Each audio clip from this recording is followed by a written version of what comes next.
So today I've decided I want to cook chapatis for my son Blair, who really loves them like nothing. So as I cook my chapatis, I want to give my life story of how I started doing my music, how I started composing my music, at what age I started doing music, and at what age I even started learning music skillfully, okay, or musically. So as I cook the chapatis, we'll start from getting the necessary ingredients that are needed for chapatis, and I'm setting the things that we need. So I need a hot pot to keep them hot. I keep some of these things in the stove because I have quite a lot of things, a lot of utensils, and this is because I love people, I love visitors, and for quite a long time I have been receiving many visitors, especially every weekends. So today I want to cook chapatis for my son as I give you my life story, how I started my music as at a tender age. So this hot pot will serve to keep our hot chapatis in here. And how to cook chapatis, normally what I do, I warm the water. And warming the water, I have so many sufurias around here. So I have to warm the water. Just warming it. Look on. As I cook the chapatis, I'll talk about my little life, about how I started music. So let's start by warming the water, and in about 30 minutes we'll be able to have our hot chapatis.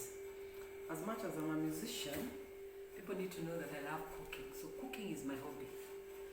And I cook anything. I can watch anything and cook. I can also improvise my own styles of cooking. Because sometimes you watch people's ways of cooking and then you find you don't have some of those ingredients. So what do? You have to improvise your own ingredients. Okay, as we wait for the water to warm up, I want to keep things ready for making the chapatis. Here I'll use one of my blue bowls that I love so much. Then I get the unga, the flour, and measure exactly what I want. And sometimes I don't even have to use the cups to measure this flour for chapati. So what I'll do, I know this is half a kilo of chapatis, and I know this will give me about, let me talk about 10 chapatis or 15 chapatis, but I want to make about 20. So I'll go sieving the flour. Sometimes I don't have to be very, very specific on what to do, especially on measurements, but at the end of the day, we shall have our nice, warm, soft chapatis, hot, soft chapatis. Because my son loves them very hot. He has to eat them very hot. And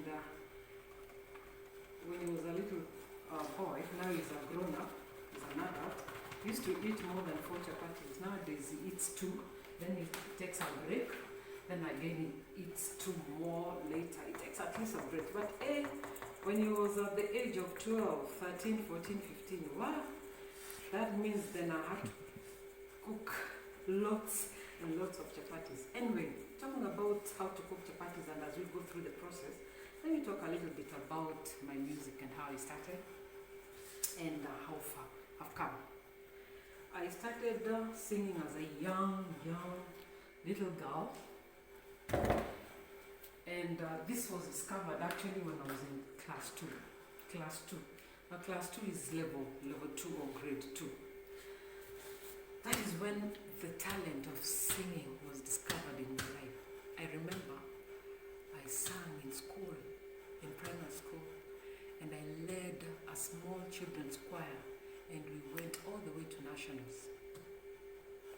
Now, to cut the story short, I came up to class 5. Here again, I'm singing, leading the children's choir, leading. No, actually, we were not children. At class 5, we were not children. We were young teenagers. Oh, no, adolescents. Adolescents, isn't it? Yeah, adolescents. So here I am, leading again the students, my fellow pupils. And then we led again. We became number 1 all through the district, the provincials, then up to nationals again. Okay, coming back on how I started my skill of music, learning how to read music and studying music. It's in school again when our lovely, the late President Moy introduced music in school. And that is how I started getting the skill of reading music. So, how did I get to learn music? Now back to my home, my village. I have a grandpa, a brother to my grandfather. That is the father to my dad. His youngest brother, so that is my youngest grandfather, was a musician. He actually taught music in school. So you can imagine. Now leave alone my grandfather, also my grandmother. I have 4 grandmothers, and all these 4 grandmothers were really talented in singing and dancing.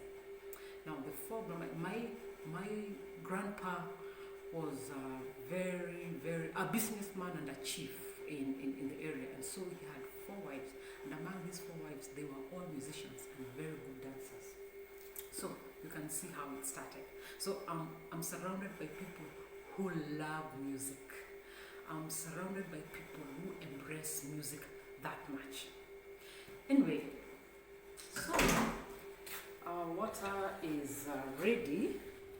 Our water is ready, and so we need to measure also and probably keep it a little bit warmer, so that we can start our cooking. Sometimes I don't know how to multitask when it comes to cooking, that I can speak and cook at the same time. And speaking and cooking at the same time will make me even sometimes make our food burn. But today I'll try my best to make sure that they don't burn up, isn't it? Okay, great. So our water is here, and I need to make it warm. So I'm mixing the hot water and the cold water, and that is how I want to feel it warm. Yeah, it's lukewarm. So this is what we're going to use for mixing the dough. Then here I am. I need to make use of the oil. I use fresh fry. Okay. Sometimes I use Rena fresh fry, but all the same, they will all work. All right. As I start cooking, remember I'm telling you the story of how I started singing and how I started composing. Okay, so what do I need? First of all, I need some spoons to measure all the 2 things.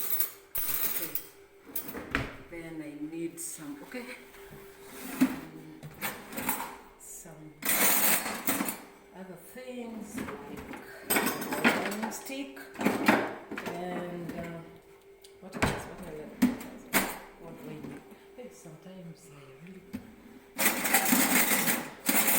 looking for something to read, and I think the way it has been placed, I will get it. Finally, I get it. So something to mix up. Then there's a spoon I normally use to turn my chapatis the way I want. Okay, so I have this here. Then I want a measuring cup for the oil. Okay, I hope you're also watching so that when you go to school soon and you're going to cook for yourself, you shall have learned how to do it for yourself. So this is the salt. That is enough for my chapatis. Haya, tuende. Now, so here I am. I'm learning music. The people who surround me love music. My mother loves singing. Actually, she's the one who taught us most of the hymns that we sing. That's why, because my mom is Seventh-day Adventist. here I am in a family where we have Catholics and Seventh-day Adventists. So I have a background of being a Catholic, I have a background of being an SD. But later, they all like moved into Seventh-day Adventists. So I grew up in a family that sang hymns a lot. Okay, that's why if you listen to most of my music right now, probably the hymn or like, and this is because of that kind of background.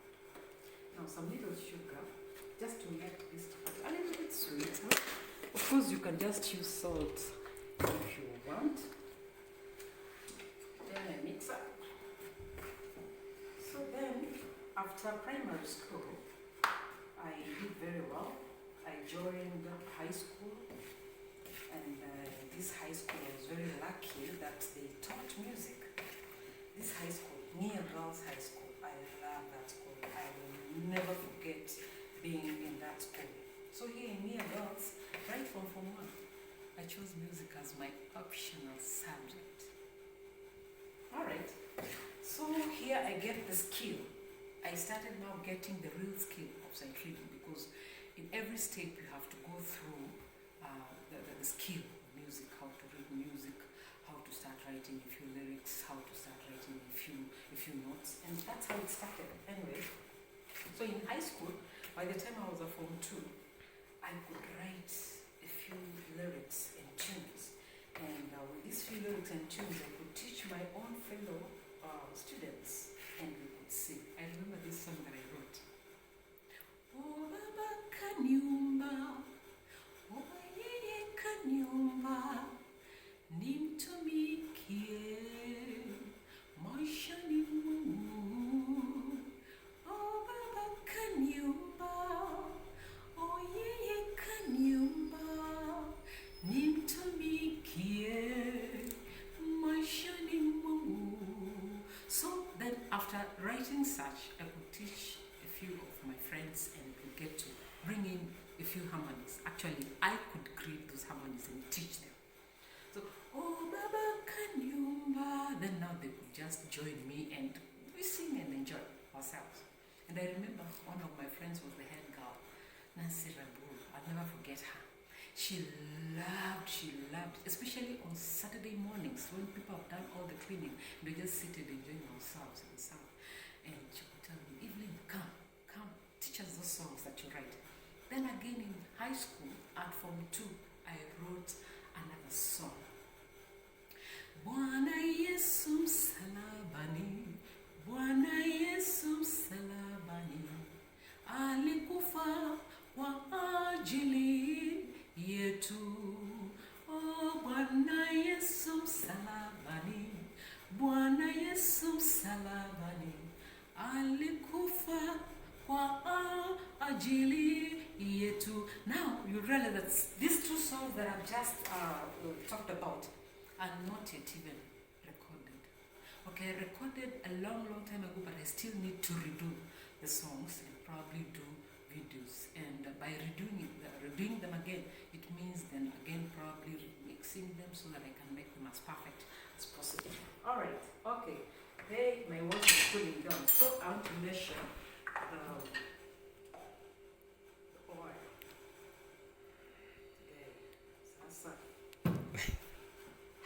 Like almost a full of this small cup for my parties.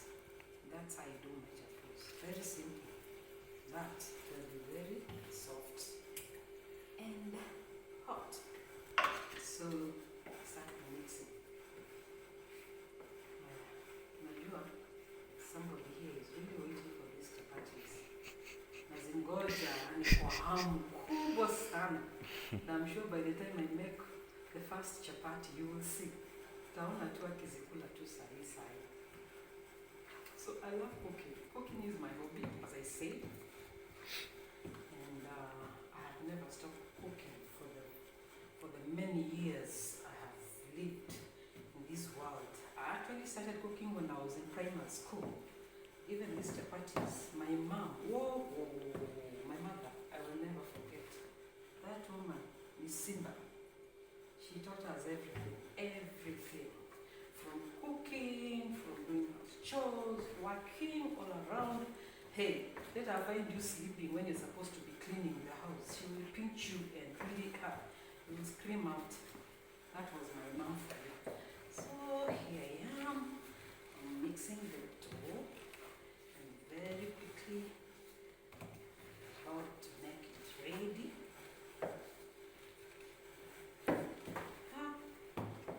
By the end of the day, we're not going to eat these hot chapatis, and we'll eat them tomorrow.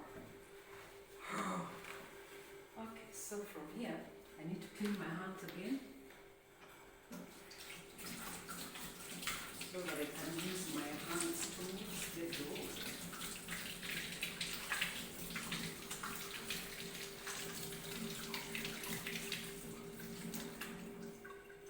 So again in high school, it's still in high school that I managed to write a few lyrics of songs, and after high school I had a whole album to record.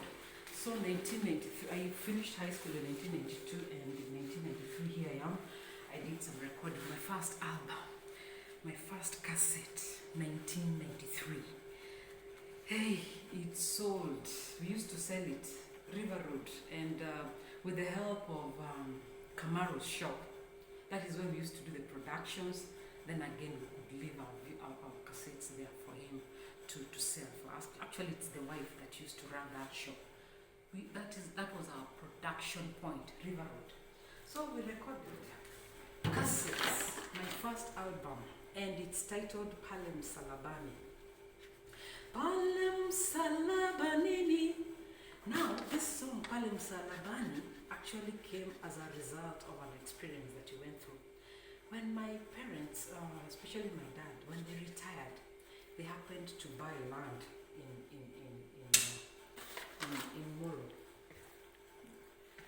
Though they lived in Molo town, but they bought land. And when they bought land in Molo, what happened during the clashes? So then, we became victims, and we moved from Molo, and many people died at that time. I was actually for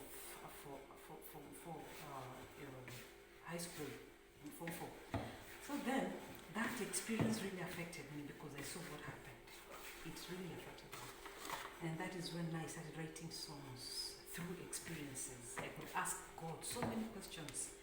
And then if you listen to my songs, you realize that some of the songs I'm actually asking questions, some of the songs talking about Christ and salvation, because I love singing songs that talk about the cross, singing songs that preach the gospel. So I recorded my first album, Palem Salabani. Palem Salabanini. Sometimes I even forget those lyrics because it's a long time, and I need to revise those songs that I wrote at that time. Okay, so our unga is ready to keep it a little bit for some time so that it settles down. What I do?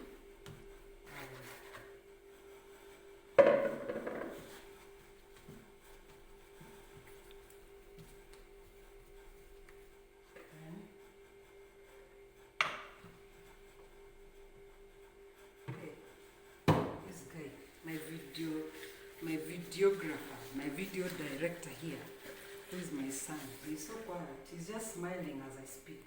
He will not even talk. Ask me questions. Mom, so what happened after that? So what happened? I'm just waiting for the chapatis. Yeah, you're waiting for the chapatis. Oh my goodness. I know. Actually, it's like if you talk, those chapatis will disappear. Isn't it? Okay, now after I did my first album, and that was in 1993, as I came out of high school, I decided to join a music school, real music school, and from there I started now again enhancing my skill, developing my skills. After real music school, then I decided I need to go fully and study music. As years passed by, I am actually developing myself with the skill of music, but at the same time I was doing some recording. So I have so many songs that I've written. I have so many albums. But now what made me really go back to school and study music. This is because of the background I received when I was in primary school and in high school. Okay, so we are leaving our door to settle down, and we can walk out of this place, probably settle somewhere as I give you the word. Okay? So, come, let's go this way.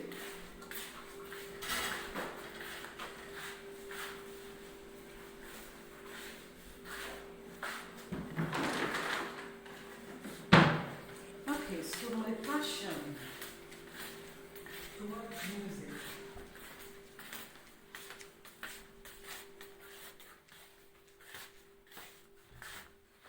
So, music, to me, apart from being a skill, it's something that is very special in my life. And as much as probably I have not earned a lot out of the music that I've recorded, but I thank God that I can work, I can teach music in right now in the university, and I'm happy that I'm enacting a skill that will help so many. Though I have come to discover that for sure music as an art can really contribute a lot, not only to a nation, not only to a country, but it can contribute a lot to the society and human beings and individuals. And personally, apart from writing and teaching, I feel that music really develops my life. When I'm low, when I'm depressed, I just sing and I write music. Let me just give you one experience about one of the songs that I've written. During the COVID season last year, 2020, that is when I wrote the music, the song that is titled Kanami. If some of you have listened to the song, Kanami, ni usiku tena, siniache baba, oh, msaada wako haukomi, siniache.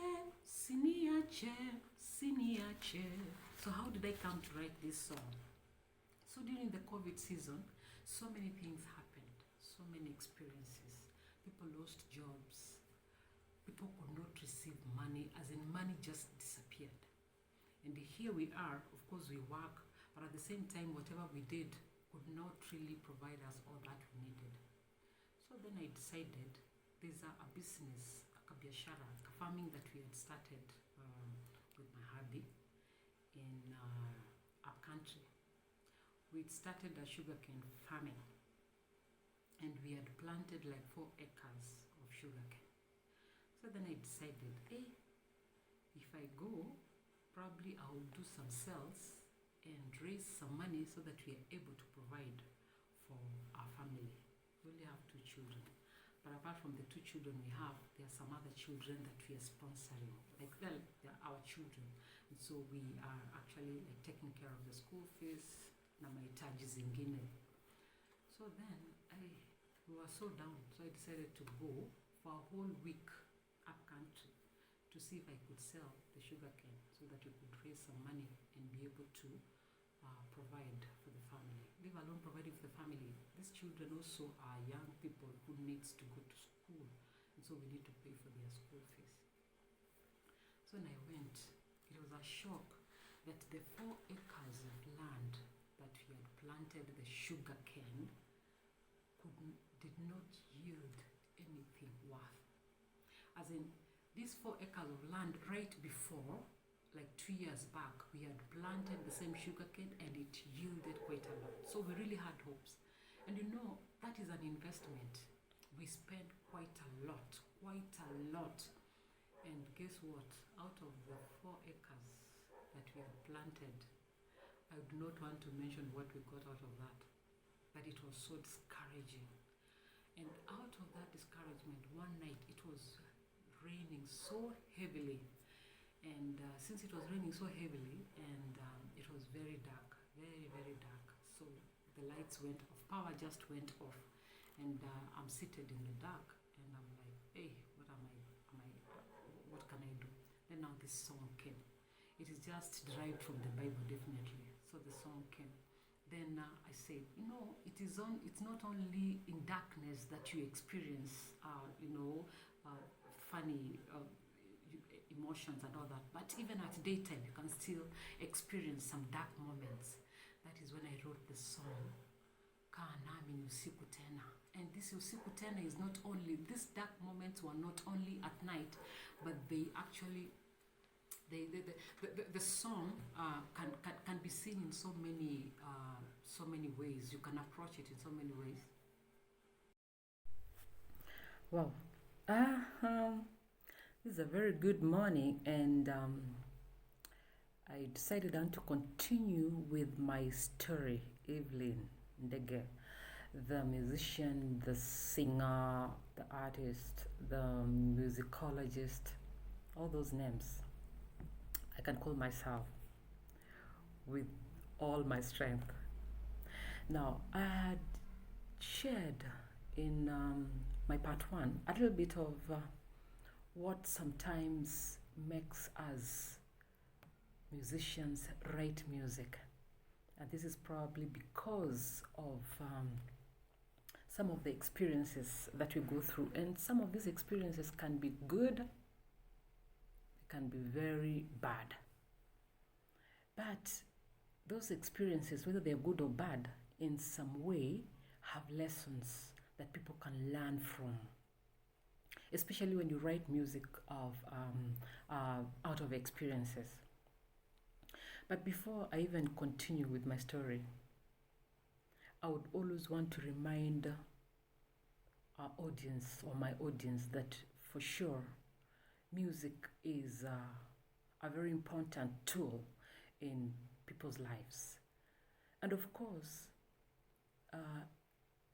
every culture, different cultures are varied when it comes to the understanding of what music is in someone's life.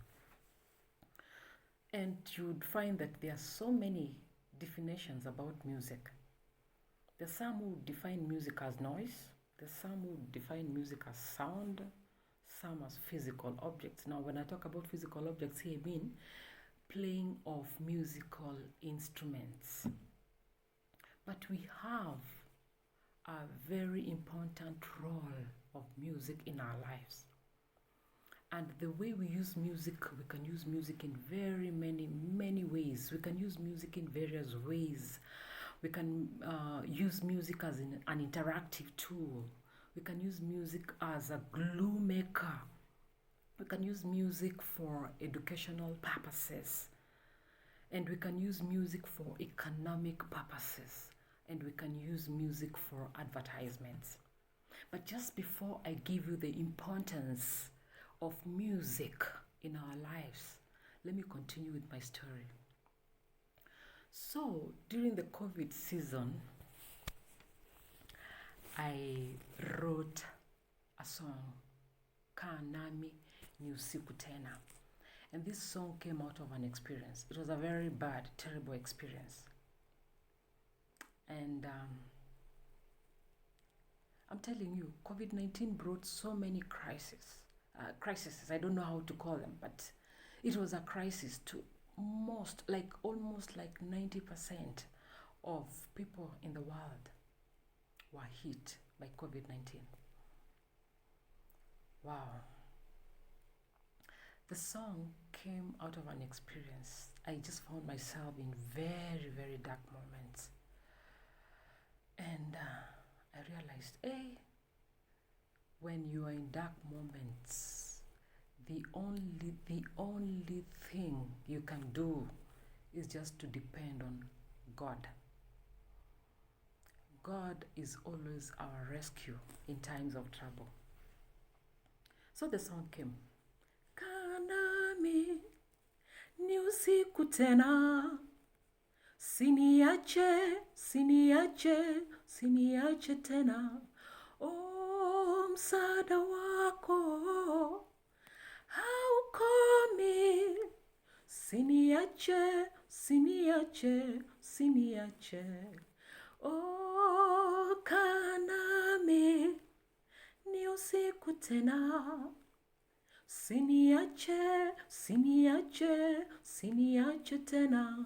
Oh, msaada wako haukomi. Usiniache, usiniache, usiniache. So this song, it is a song out of an experience of dark moments. Anyway, I've written so many songs, and all these songs have lessons, and most of my songs I actually derive them from the Word of God, the Bible. And just to remind you, I'm also a preacher. I preach the Word, but I love preaching the Word that is really concerned with music, because I really want people to understand that music was created by God. And we are told in the book of Genesis that God is the beginning. God is the composer of all music. God loves music, and anytime you praise God and sing for His glory, He dwells in us. So, I want to remember of times when people could ask me, why did you choose to study music? What is so good in music? What will you gain from music? And others thought, my studying of music would make me go to the discos, because people used to affiliate music with disco a lot. And especially when you go to a school and you learn how to perform, from dancing to singing to playing music instruments. Many people used to affiliate with that, to associate with music as not a good thing to do. And especially if you have been brought up in a family that is very, very conservative when it comes to music. But I want to thank God first of all, I want to thank God for allowing me and providing me the opportunity to go to school and study the art that He created. And first of all, secondly, I want to thank my parents, my people, my family. They supported me. They supported me when I started this journey of studying music and taking music as my career. They really supported me, and it continued even after I got married. I found a very charming, wonderful husband who has really supported me immensely. He has really supported me in all ways, financially. In fact, let me say that he's actually my sponsor when it comes to recording my music. In all ways, recording audios and recording my videos, is always supportive. Of course, I got a job and at some point, and I earn, but still, let me tell you, when you meet a good husband, when you meet somebody who really loves you from his heart, he will always support.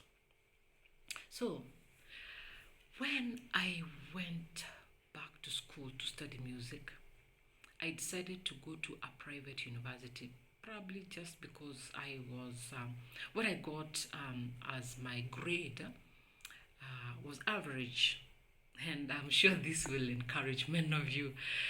I was an average. Okay, the grade I got, not that I was an average student, but what I got, and probably I got it out of some experiences. The experiences that children can go through until you don't perform well. And as I could say, like COVID-19. COVID-19 affected many of our children. Probably they did not do their best because of the issues, because of these problems that people experienced. So, I remember I did my fourth form after going through that experience that I had shared in my part A, or part one of my story of clashes in Rift Valley. The thing affected me, and I know even some of my family members did not know about this. It affected me that when I did my fourth form, I did not really. I didn't get an A. I didn't get a B, but I got a C. So I averagely got that kind of grade. But then I did not decide to go back and repeat. Now, parents, I need you to listen. Oh, if you are a parent, I need you to listen very carefully. And you realize that your child is a good child in class, but at the end of the day, did not give you the best. Do not get worried. Do not get or force this child to do some things, or that the child is not willing to do. So my dad and my mom were good parents. They allowed me to decide and do what I loved. And they supported me because they had seen it they had seen it from when I was a child, the potential I had in music. And let me just mention a little bit. When I was in class 5 and I led our school choir up to nationals. During this time we had a fundraiser to build a new library in our school. I was in boarding school, and that school had invited a guest, a very special guest, a very known person. If I can mention, the school invited the late Honorable Simon Nyachai. So when he came, and of course when we have guests in school, they have to be entertained. And who entertains them? The music people. So here I am, a soloist of a choir of young people. We performed. And when we performed, whatever I did, I don't know, that touched the old man, that he decided to pay my school fees for 2 good years. Full 2 good years.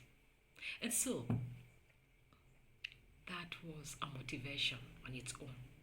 My parents were encouraged. They said, this child has potential in something and we have to nurture it. So when I joined high school, of course, I had mentioned earlier, I decided to take music as my optional subject, because at that time, 844, you are given some subjects to choose. You can decide to do agriculture or home science or home economics or music or art and design. So I chose music. And believe me, the school I joined, the Nia Girls High School, nurtured me. I was nurtured. I really got into music. I even was among a singing group that we had created, we had formed in high school, and it was the best, one of the best. Actually, it was the best singing group in the whole school. I participated in the music festivals, small group choirs, as a solo performer, and the big or large group choir. And of course, now with the class work, the skill that I got in class, I still got nurtured and developed and enhanced. So when I finished high school, of course, I had to continue with this thing.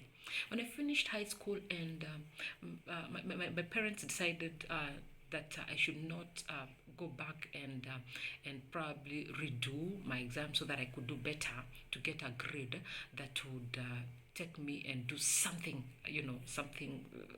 At that time, parents used to think that probably if you go for education, that is the best, or you go for medicine, that is the best. Anyway, they're all good. But allow your child to choose what is best for them. Allow a child to do what they are good in. So I decided to join some music schools. I joined Real Music School, then I left Real Music School. I joined the Conservatoire School of Music. But after that, I decided I want to go back to school. So I joined Daystar University. It is a private university, and wow, They had a program that I felt was one of the best program, the best program that actually enhanced my skill in music. So I did music communication for my diploma. Then again in Daystar, I joined for my Bachelor's of Arts in Music.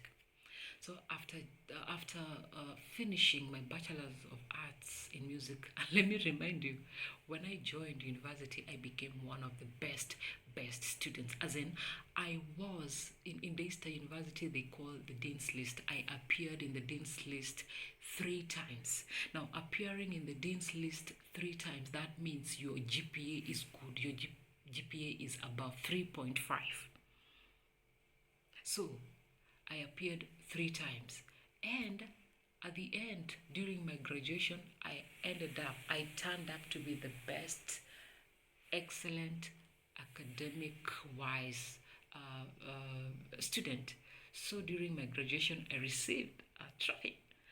I still have the trophy. I have it in my house, of course. I received a trophy for the best academic performance in music, and of course in our department and in our school. Then after that, I did not leave it at that. And believe me, as I was doing my studies, I'd already gotten married. Got married in a very young age, and people thought I would not make it because they thought I'm young. But my husband chose me because he saw something in me that that he would live with. So I got married legally in a church wedding. Yes. All right. So anyway, back to school. Now, I remember I have just been reminded of something. When I joined the private university for my studies, I didn't know that there are people who actually didn't like private universities. I didn't know that there are people who think when you study in a private university, then it means you are not a brilliant student or bright student. Like the people who go to study in private universities are thick, as in they are not this bright A, the A students. So I remember a friend of ours, a friend of mine, had lost a job. And so I referred him or her. I don't want you to know exactly who it was, because anyway, it was a him. So I mentioned to him that there's a job that has been advertised in a private university, and probably he would try and go for it. Hey, what did he tell me? I cannot teach in a private university. Then I'm like, why? Because private universities students are what was the name? What was the word? Dematerial. Wow, that was a shock to me. And remember, I'm in a private university at that time, and I know very well that for real and for sure, private universities don't take D materials. And if they decided to take D materials, they will nurture that student until they get the best. But even people who got D materials could go through some kind of bridge for them to get to where they want to be. But that really was hurting. It was shocking. At the same time, it was that I said, did I really get a D when I joined university? No. And in any case, these private universities are not. They are not silly enough to take students with that kind of grade anyway. But why? Naomba Mungu uwe baraka maishani mwangu, naomba Mungu uwe baraka maishani mwangu,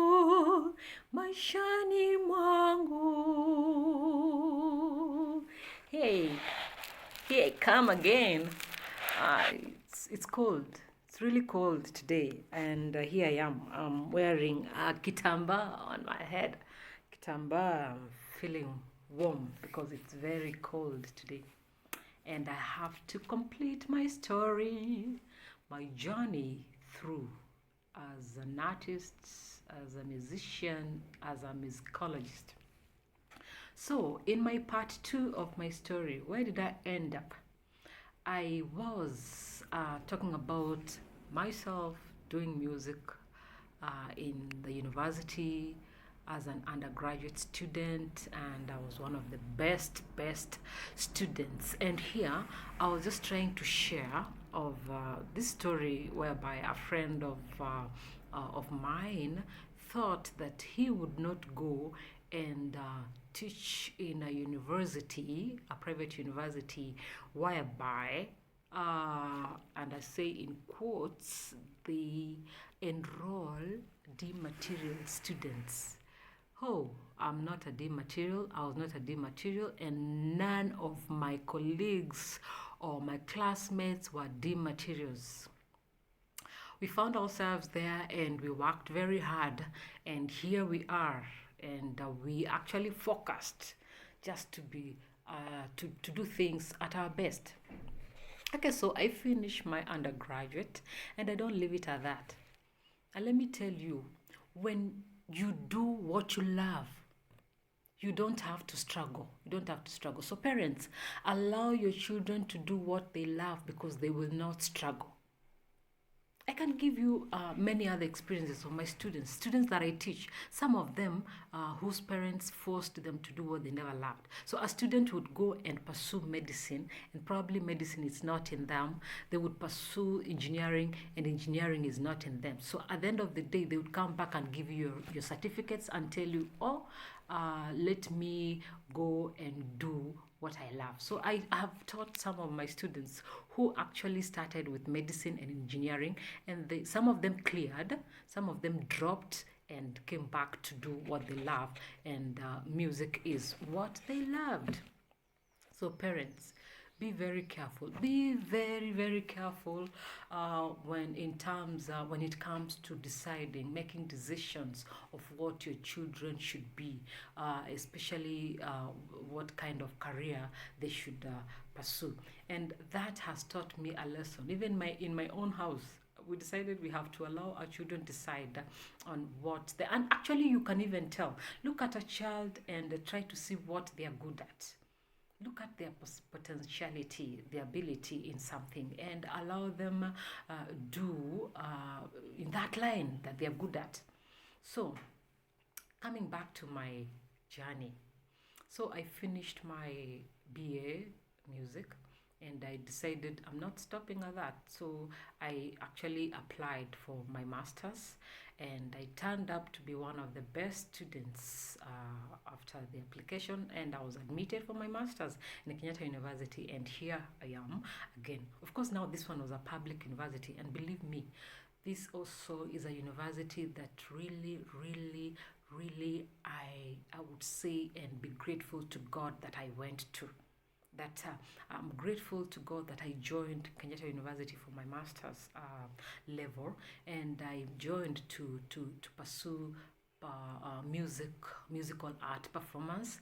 And wow, the 2 years I was in Kenyatta University, I really got what I did not have, and I really felt I am now something different.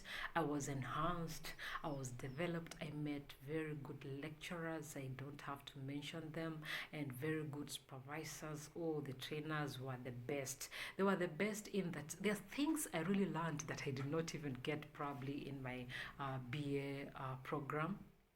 I learned that in life, as you grow, you life is very dynamic actually, and as much as it's dynamic, every step you move to should be a step that lifts you, that enhances you. It should not be a step that brings you down, but a step that makes you to move forward.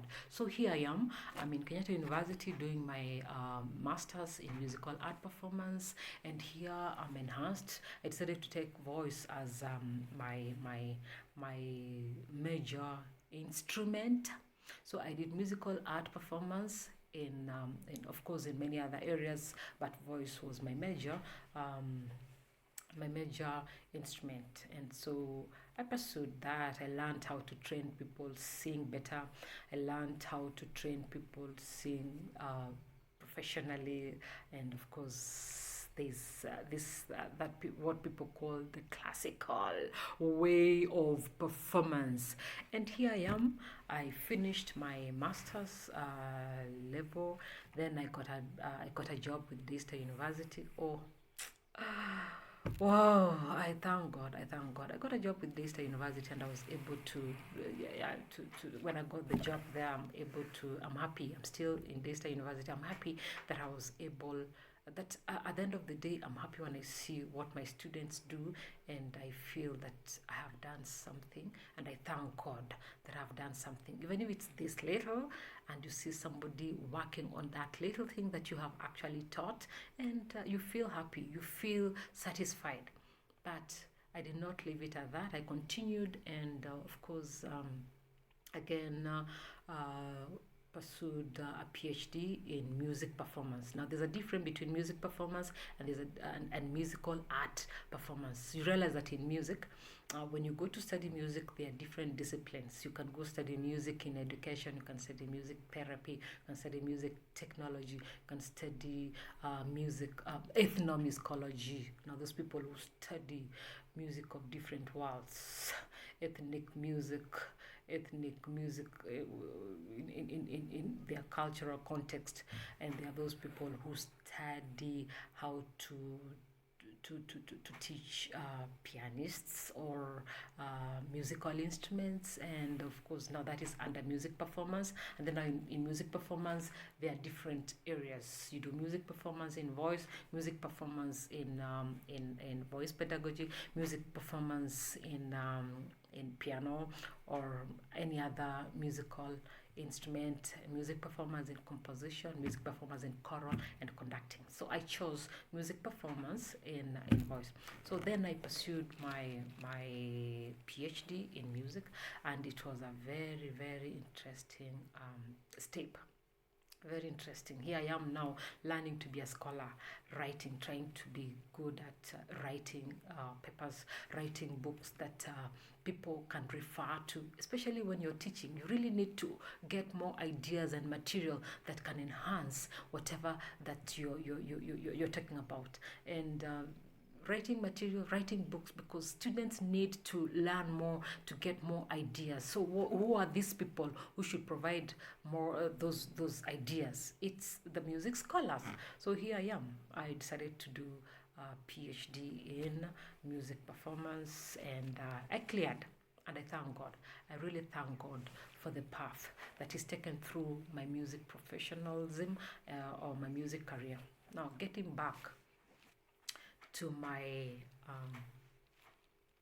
singing and writing music out of experiences.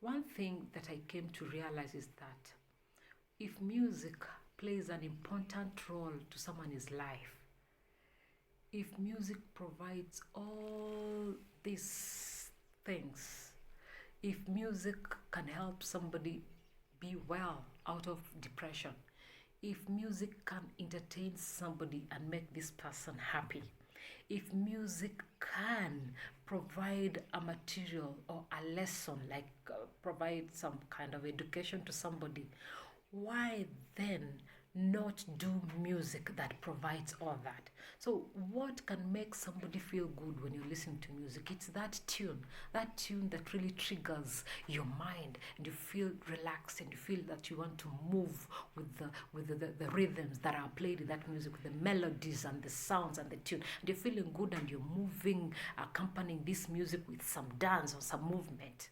That music has to be good. So that means the tune has to be very catchy. So imagine you're listening to some boring tune of music. How would you make yourself love and get attracted to that music if the tune is not good? So people should not lie to you, my friend, that don't listen to the tune but listen to the words of this music. No. If I'm listening to the words, that tune has to catch my mind. It has to touch. It has to attract me. It has to be something interesting, something impressive that would make me really listen to these words that you're talking about. So the tune must be very catchy. So people in church, don't lie. If you want to perform and then unasema, don't listen to the words, but don't listen to the tune, but listen to the word. Or don't listen to my voice, but listen to the word. Remember, when God created art, this art should come out the best. So why do you want to bring God down by saying, don't listen to the quality of the voice? The voice has to be good. It has to be good. God wants good things. God is a very expensive God of the art. So why should you? He built churches using bronze and gold and copper and what very expensive materials. So why do you want to create music that is not expensive, as in expensive in quality? So quality matters a lot when it comes to writing music. Your vocal quality must be good. If your vocal quality is bad, I would not want to listen to that music because it's terrible. It's irritating. So number one, the tune, very catchy. Number two, the quality, the tonal quality, it has to be also catchy, good, something good to listen to. So don't come here saying that you're writing music and you want to earn out of music, or you're writing music and you want people to listen to you just because you want people to listen to the words only, the text only, and you're singing very badly with this hoarse voice and disgusting distorted kind of voice, vocal quality. No. You have to work on your tonal quality. Your vocal quality has to come out well, so that when you combine this good tune and the vocal quality, then it comes to the lyrics, the text that you're saying. Now, this text that you want people to listen to, just because you want this text to encourage people, you want this text to enhance people's lives, you want this text to educate people, why don't you write music that has content, that has good text? Even if it was not a religious kind of performance, the text is very important. So the text also has to be catchy. And how do you make this text catchy? It has to be very poetic, as in like a poem, like a rhyme. So now when you bring this rhyme, like this poem, then you combine it with this good vocal quality, tonal quality, balanced tonal quality kind of performance. Then you bring in these tunes that are very catchy. Then you bring these three things together and perform to your audience. What will you expect? A happy audience, a lovely audience, and they would love your music and they'd want to listen to your music each and every hour. Okay, all right. Sometimes we have very, very, very good artists, good performers with good music and with good music in everything. As those three things that I've just talked about: a catchy tune, a good vocal quality, and a good text. But still, probably they do not have a fan base, and this is because probably they have not gotten that that will help them develop that area of building fan base. People are different. I'm here, very different. I'm not very good at advertising. I'm not very good at marketing. But if I got somebody who could do that, I'm sure that manager, I'm sure that marketer will be happy about my music. Why? Because I have strategies. I've said, now, if I have to really market my music, of course, I have to look for the finances. Probably finances would be the problem. But as much as I would want somebody to market my music, I would make sure that the music has come out the best, with a catchy tune, with a good vocal quality, and with good content.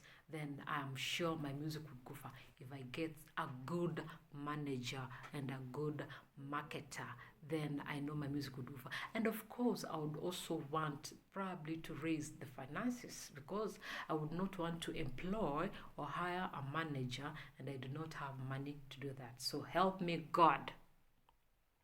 So coming back to me, Evelyn, I really thank God for the far He has brought me. I am so happy in the academic area, trying to enact something into the young minds, and I'm happy that I teach, and I'm satisfied with what I'm doing, and I really get this satisfaction in my life that I have done something, I have shared something to enhance people's lives. So I'm so happy being a lecturer in the university, and I don't even mind going back and teaching high school. I taught for 10 good years. I taught in a high school. It was a British system school, and I felt good teaching children from actually babies or baby class to grade ones to grade at primary level to the high school level up to the A level, and I was so happy dealing with those kind of ages.